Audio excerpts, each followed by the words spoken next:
Itesal vuelve a ser reconocida por su baja siniestralidad laboral con los bonus 2017 concedidos por la Mutua de Accidentes Asepello y el Instituto Aragonés de Seguridad y Salud Laboral, ISLA. Este instituto ha sido a su vez el marco en el que el grupo Itesal ha recogido estas distinciones. Aparte de estos bonus, que es un incentivo por baja siniestralidad, es una parte, un porcentaje que le pagamos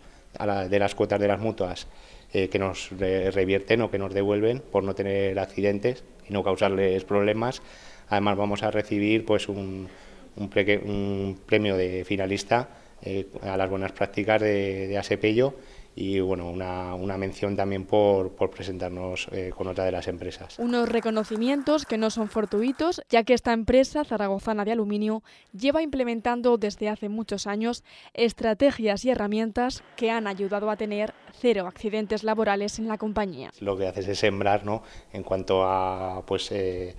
concienciación del personal y la creación de una cultura preventiva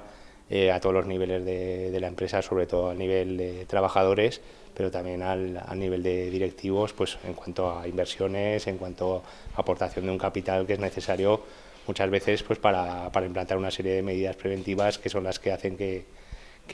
al final pues recojamos estos éxitos, ¿no? Un bonus que a lo largo de este año el grupo Itesal volverá a invertir de manera directa en materias de prevención.